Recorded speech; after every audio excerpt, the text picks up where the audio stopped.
Purihin ninyo ang Panginoon, dakilain ang kanyang ngalan. Purihin siya'y awitan at papurihan magpakailanman. Purihin siya'y awitan at papurihan magpakailanman. Sa ngalan ng Ama at ng Anak at ng Espiritu Santo. Amen. Sumainyo ang Panginoon. At sumaiyo rin. Ialay po natin ang misang ito para sa ating mga intensyon, para sa intensyon natin sa kapayapaan ng buong mundo at gayon din para sa mga kababayan nating na nagtatrabaho sa ibang bayan para sa kanilang pamilya.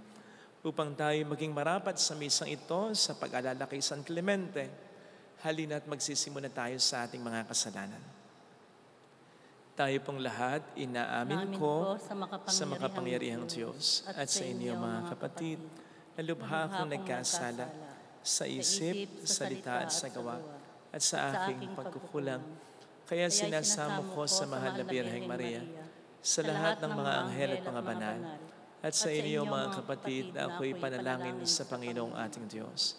Kaawaan tayo na mapagmahal na Diyos, patawarin sa ating mga sala, at patnubayan hanggang sa buhay na walang hanggan. Amen. Panginoon, kaawaan mo kami. Panginoon, kaawaan mo kami. Kristo, kaawaan mo kami. Kristo, kaawaan mo kami. Panginoon, kaawaan mo kami. Panginoon, kaawaan mo kami. Pakiyuko natin ang ating ulo, ibulong sa Panginoon ang ating mga intensyon.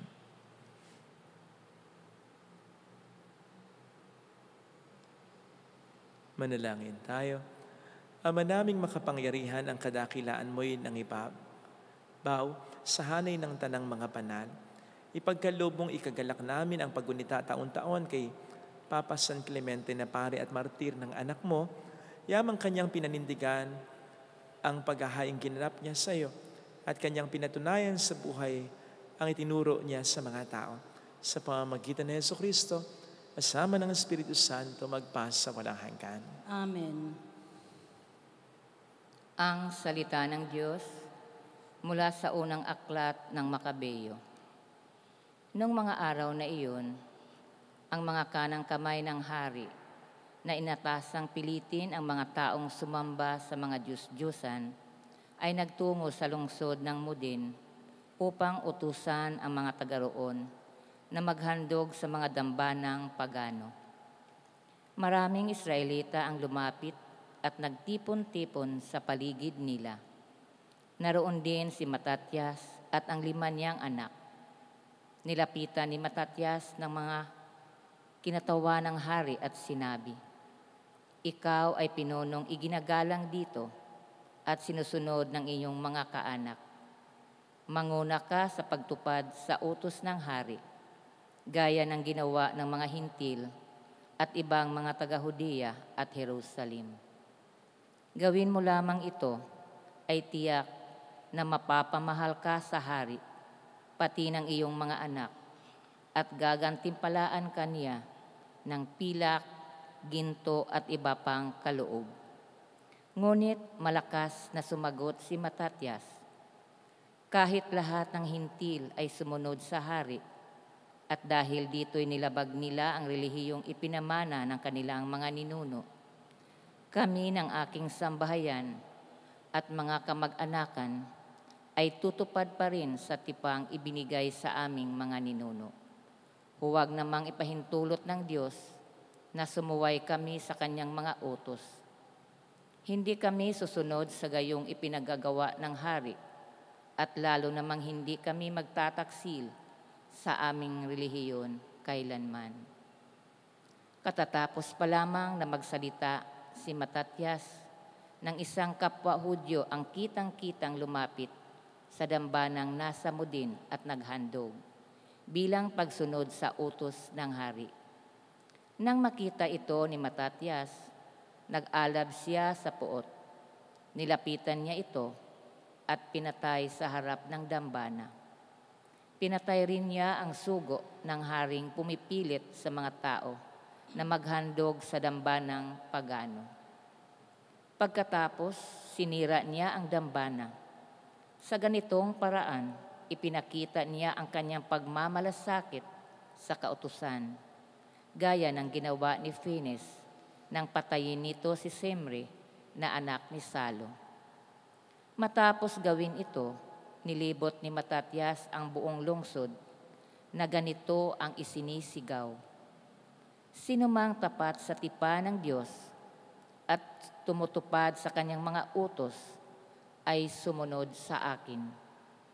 Pagkatapos nito, siya at ang kanyang mga anak ay namundok. Iniwanan nila ang lahat ng kanilang ari-arian sa lungsod. Ang marami na naniniwalang dapat sundin ang utos ng Diyos at mga tuntunin ng kanilang relihiyon ay lumabas din at sa ilang na naninirahan. Ang salita ng Diyos. Salamat sa Diyos. Ang masunurin sa Diyos ay sasagipin niyang lubos. Ang masunurin sa Diyos ay sasagipin niyang lubos. Ang dakilang Panginoon, ang Diyos na nagsasaysay. Ang lahat ay tinatawag sa silangan at kanluran. Magmula sa dakong Siyon, ang lungsod ng kagandahan, makikita siya roong nagniningning kung pagmasdan. Ang masunurin sa Diyos ay sasagipin niyang lubos. Ang lahat ng matatapat na lingkod ko ay tipunin. Silang tapat sa tipan ko't naghahandog niyong hain. Ang buong kalangit ay naghahayag na ang Diyos isang hukom na matuwid, kung humatol ay maayos. Ang masunurin sa Diyos ay sasagipin niyang lubos. Ang ihandog ninyo sa Diyos ay ang inyong pasalamat. Ang pangakong handog ninyo ay tuparin ninyong lahat. Kung kayo ay may bagabag, ako lagi ang tawagin. Kayo'y aking ililigtas, ako'y inyong poporihin. Ang masunurin sa Diyos ay sasagipin niyang lubos. Magsitayo po ang lahat.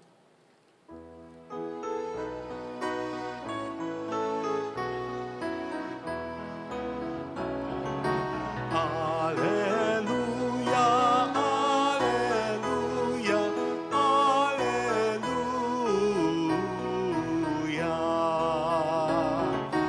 Alleluia, alleluia, alleluia.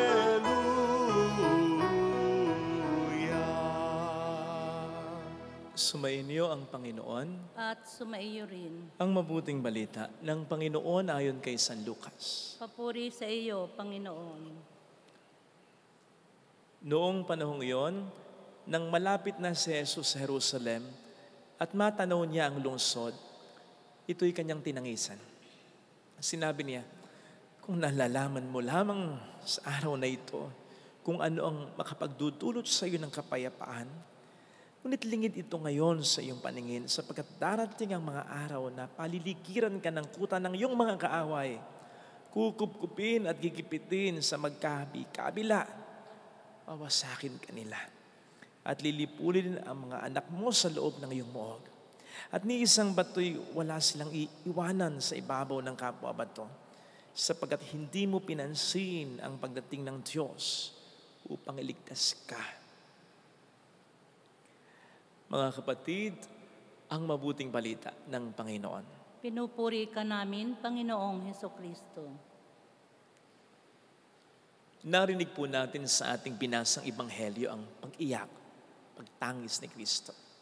At hindi po natin dapat ikataka ito dahil si Jesus ay Diyos na totoong naging tao. In fact, mas higit pa nga siyang naging tao kaysa sa atin.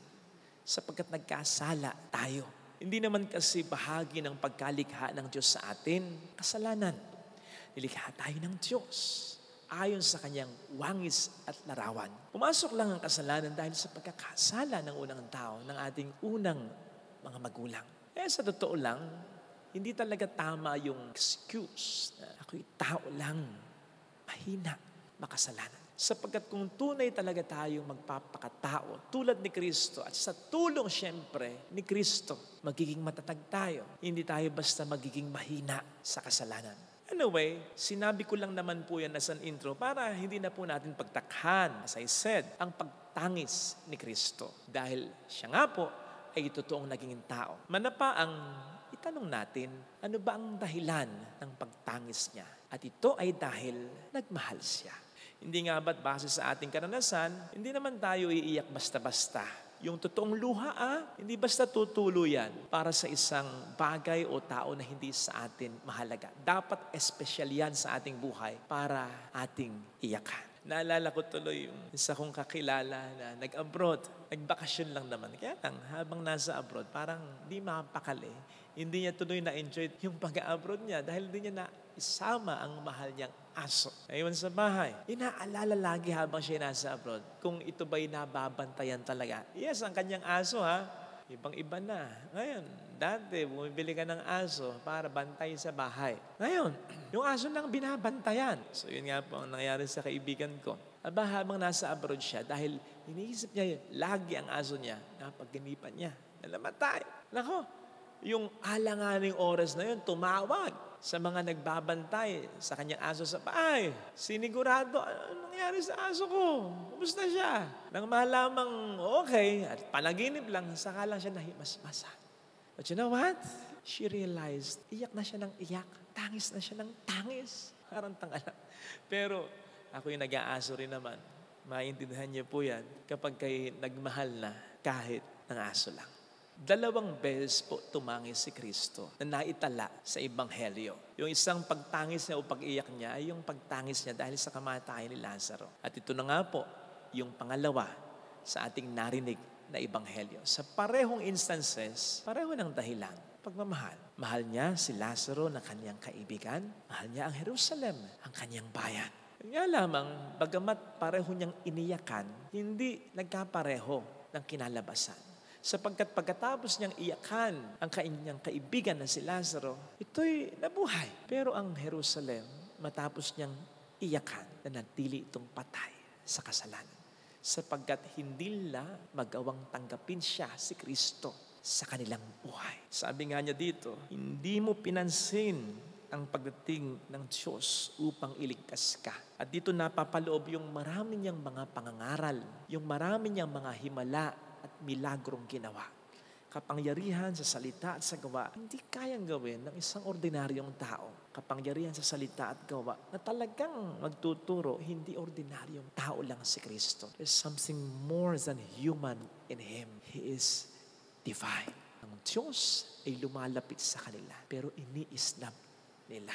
Tingnan mo nga naman, kahit pala sa Diyos, pwedeng sabihin ng tao, yung expression natin dito na kahit mag-iiyak ka dyan, kahit maglulupasay ka dyan, wala akong pakialam. Sapagkat alam po ninyo, bagamat parehong umiyak si Kristo kay Lazaro at para sa Jerusalem, nasabihin ng mga dalubhasa sa kasulatan na sa mga salitang ginamit, malalaman po natin na ang pag-iyak niya kay Lazaro ay bahagya lang, swabe lang. Maaring tumulo lang na ganon, parang naura-honor lang, di ba? Pero yung pag-iyak niya para sa Jerusalem, hagulgol, tangis, hinagpis. Yung hindi yung makonsole, nakakita na kayo ng umiiyak na gano'n. Ano ba? Hindi mo maalaman kung anong gagawin mo kasi iyak ng iyak. Sob to the max. Ganon si Kristo raw sa Jerusalem. Matindi talaga. Matindi.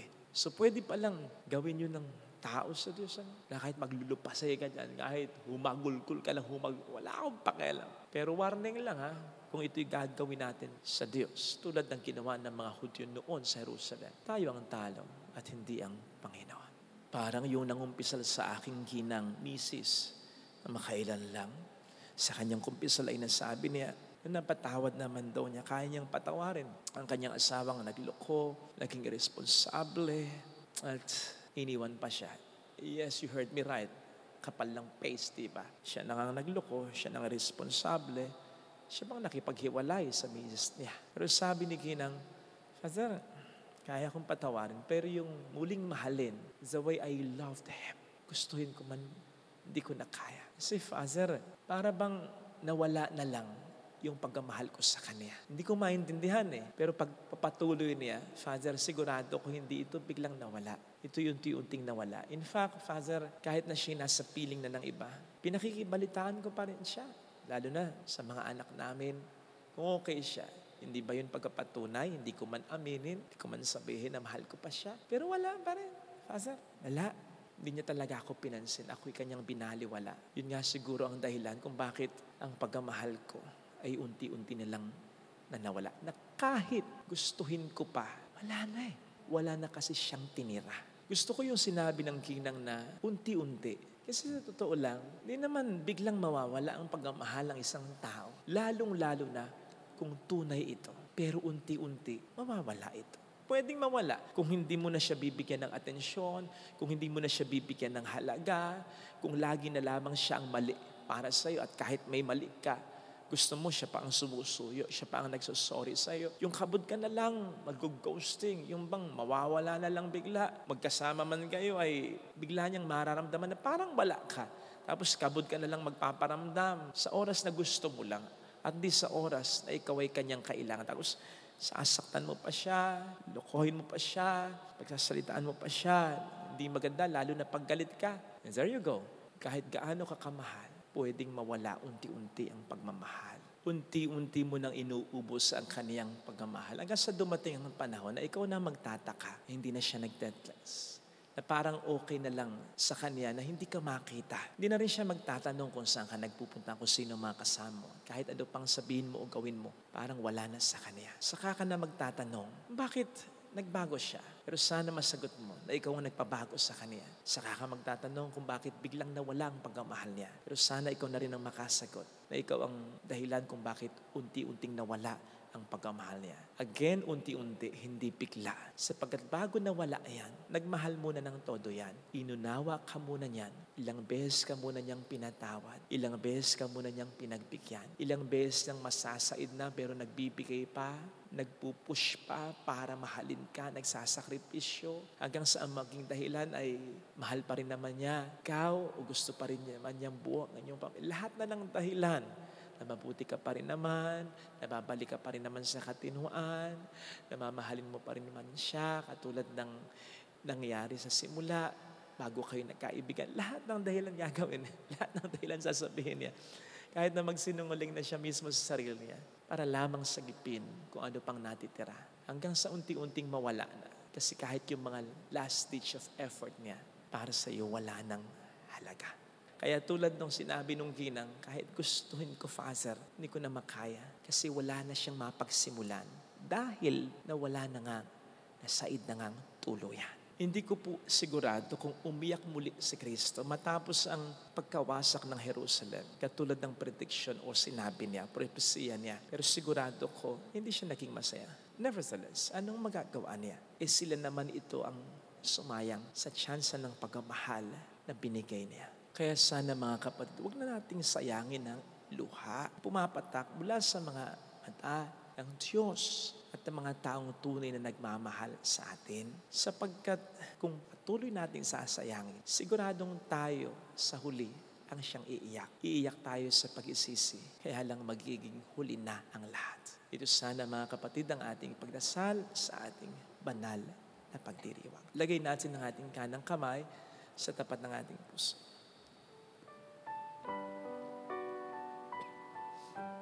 Awitin natin. Alam kong may magagawa ang Diyos.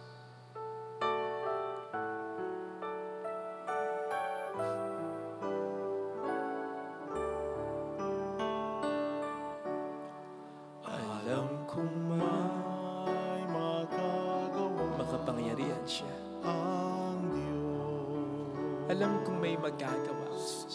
Alam kong Walang imposible sa magagawa ang Diyos. kung ako'y magtatapat Kung ako'y magtatapat sa Kanya'y maglilingkod, sa Kanya'y maglilingkod, alam kong may magagawa ang Diyos. Hindi ako magtututo. may magagawa ang Diyos. Alam kong di rin ginang Diyos ang samo Alam kung di sapagkat mahal niya ako. Diringgin ng Diyos ang samo ko. Alam kong diringgin ng Diyos ang sama ko. Alam kong diringgin ng Diyos ang samo ko. Kung ako'y magtatapat, Kung ako'y magtatapat, sa Kanya'y maglilingkod. sa Kanya'y maglilingkod. Alam kong diringgin ng Diyos ang sama. Diringgin ng Diyos Pikit natin ang ating samo Panginoon. Isinusuko namin sa iyo kahit ang aming mga luha. Ang mga niluha namin dahil sa mga tao sa amin ay mahalaga. Na ang pagmamahal namin sa pakiramdam namin ay sinasayang nila, hindi nila pinapahalagahan, hindi nila pinapansin. Sa halip ay mas lalo pa nila kaming nasasaktan. Ngayon ko po naunawaan, Panginoon, ang sakit ay binibigay ko sa iyo. Pangako, hindi na kita papaiyakin. Tulungan mo lang din po ako, Panginoon, na tumigil na sa pag-iyak. Tulungan mo ako, Panginoon, na magkaroon ng kabuluhan ng lahat. Huwag nawang masayang ang mga niluha. Hallelujah. Hallelujah. Siya ay muling babalik sa atin. Hindi ka niya iiwan. Hindi ka niya pababayaan at sa bawat pagluha mo, hindi siya para sa iyo. Lalo pa ito'y dahil sa hindi pinapahalagahan ang pagmamahal mo. Hallelujah. Sa takdang panahon, babalik ang Panginoon upang tayo ay kunin tapat siya sa kanya mga pangako sa iyo. Sabihin natin, mayroong magandang mangyayari sa iyo. Ang sabi sa kasulatan sa Biblia, itatago ng Panginoon ang ating mga luha. Bakit niya itatago yan? Kung hindi niya dudulutan yan ng magandang kahulugan, magandang kahihinatnan. At ang sabi niya sa langit, wala nang pag-iyak, wala nang kalungkutan. Kung lalapit kay Jesus, puro na lang kaligayahan. Lalo pa when we realize ng ating mga niluha dahil sa tayo'y nagmahal, niloko man tayo na sinaktan man tayo, di man tayo pinasalamatan ay hindi naman masasama. Papuri sa Ama at sa Anak sa Espiritu Santo. Kaparanang sa unang-una, ngayon magpakailanman, magpasa walang hanggan. Amen.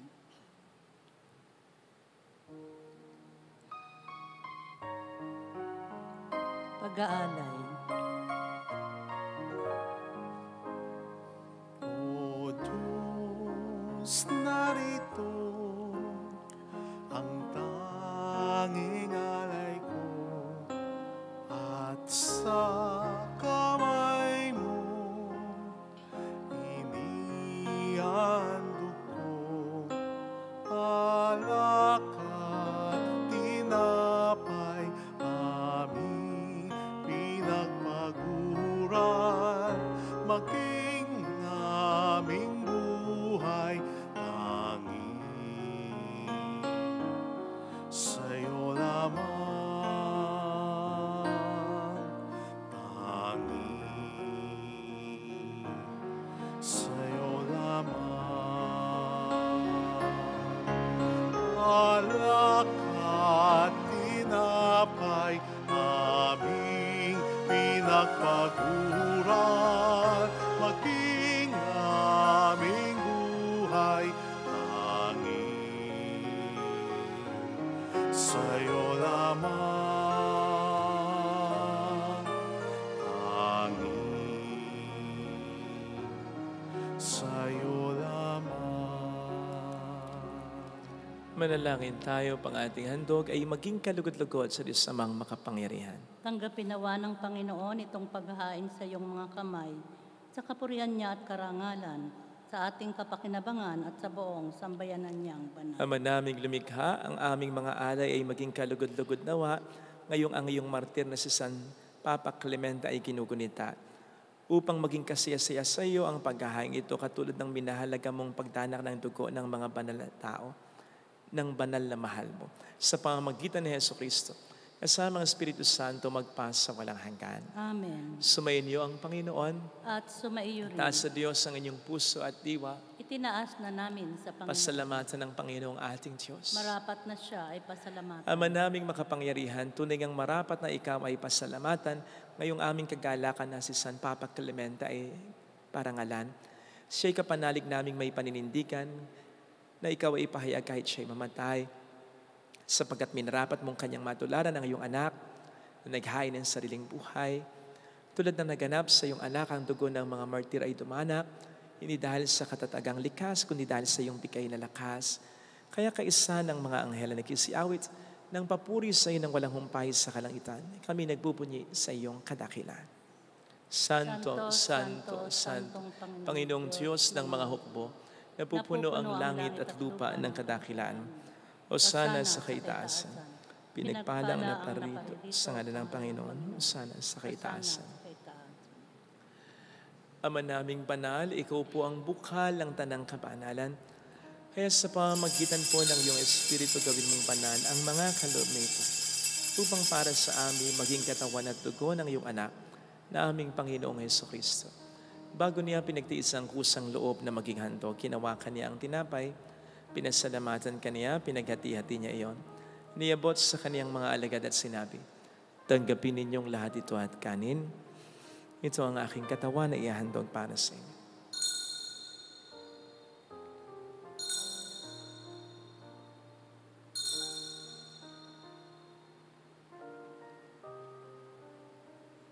Kayo din naman nang matapos ang hapunan, hinawakan niya ang kalis. Uli kaniyang pinasalamatan. Inibot niya ang kalis sa kaniyang mga alagad at sinabi, tanggapin ninyong lahat ito at inumin. Ito ang kalis ng aking dugo ng bago at walang hanggang tipan. Ang aking dugo na ibubuhos para sa inyo at para sa lahat sa kapagpapatawad ng mga kasalanan. Gawin niyo ito sa pag-alala sa akin.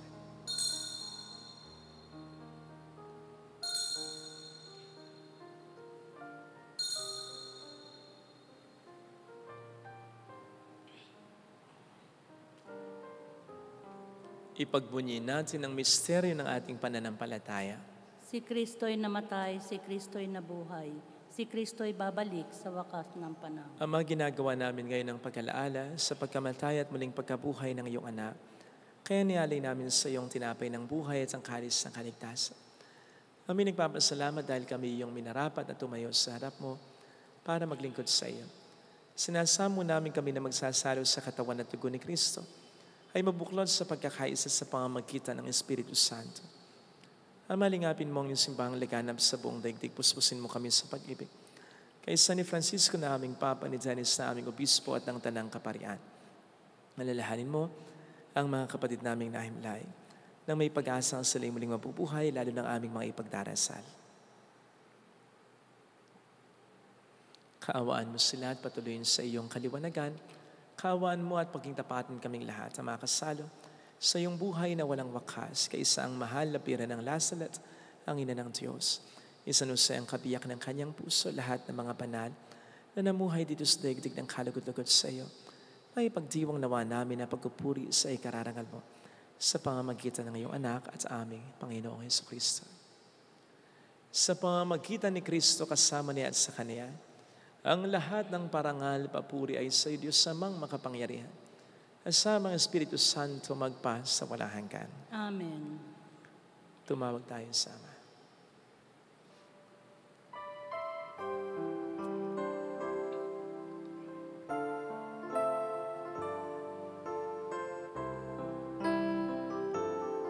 Ama namin, sumasalangit ka, sambahin pangalan mo, mapasa amin ang kaharian mo, sundin ang loob mo dito sa lupa para nang sa langit. Bigyan mo kami ngayon ng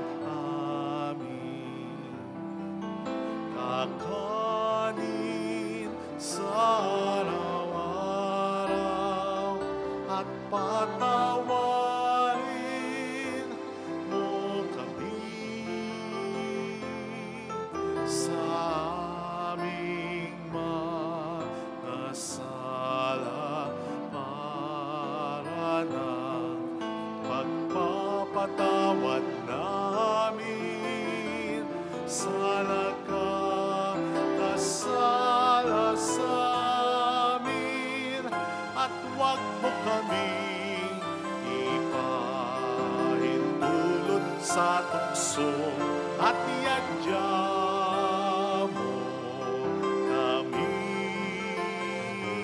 sa lahat ng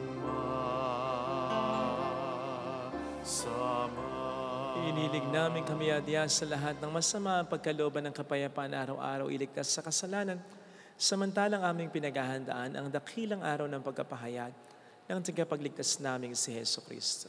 Sapagkat iyo ang kaharian, ang kapangyarihan, at ang kapurihan magpakailanman. Amen. Panginoong Heso Kristo, sinabi mo noon, sinasabi mo rin sa amin ngayon, kapayapaan ang iniiwan ko sa inyo, aking kapayapaan ang binibigay ko.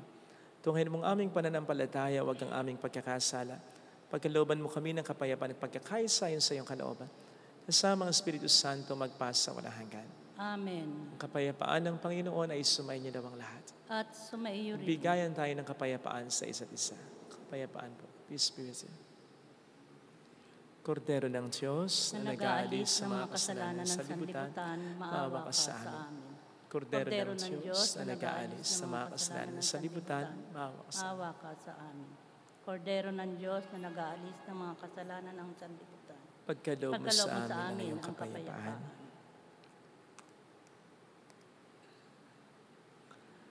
Narito sa harap natin ng Panginoon ang ating buhay at kaligtasan. Mapalad tayong inaaniya. Panginoon, hindi ako karapat-dapat na magpatuloy sa iyo, ngunit sa isang salita mo lamang ay gagaling na ako.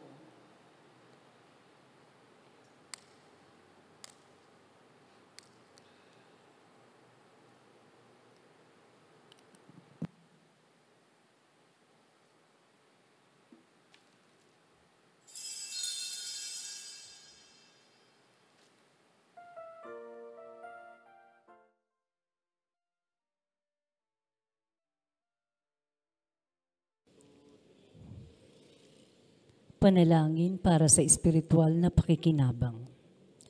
Panginoong Hesus, ako ay naniniwala na ikaw ay nasa kabanal-banalang sakramento. Iniibig kita ng higit sa lahat at ninanasa kong tanggapin ka sa aking kaluluwa. Sapagkat sa mga sandaling ito, hindi kita matatanggap sa sakramento. Tumuloy ka sa espiritu sa aking puso. Niyayakap kita na parabang naririto ka na. Inaalay ko ng buong buo ang aking sarili sa iyo. Huwag mong hayaang mawalay ako sa iyo. Amen. Ang Diyos Ama,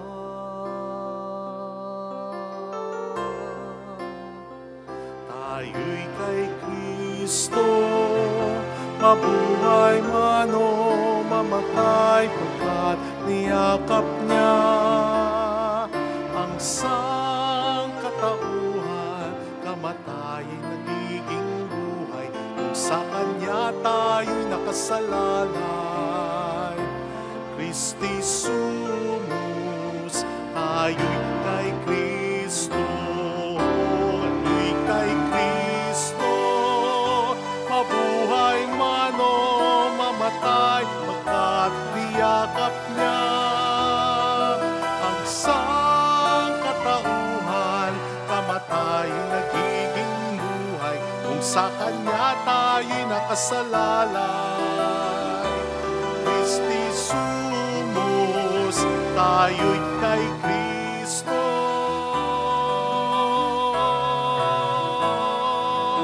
kamatayan nagiging buhay, kung sa Kanya tayo'y nakasalalay. Christi sumus,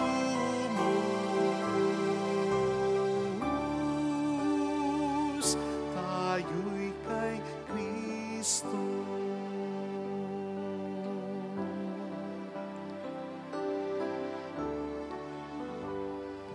Manalangin tayo.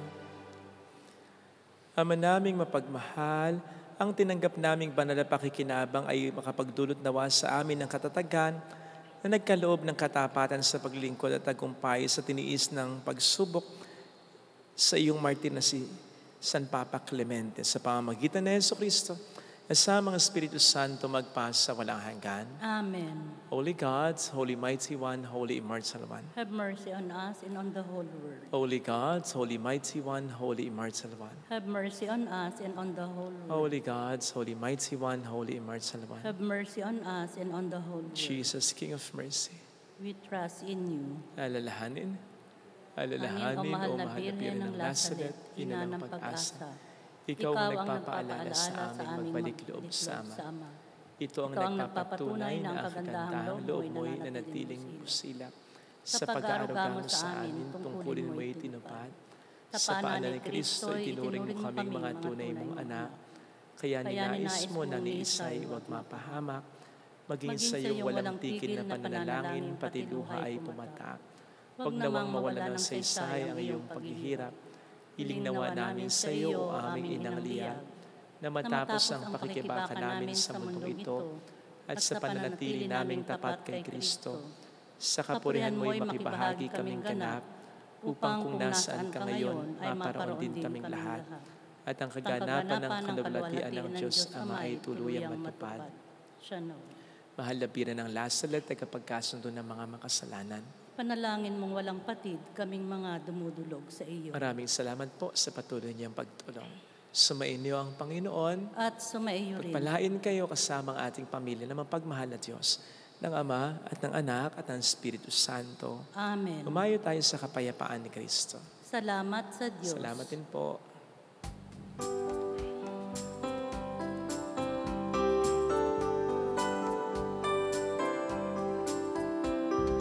On this day, O Mother of our Lord, we sing you praise for lighting up our way.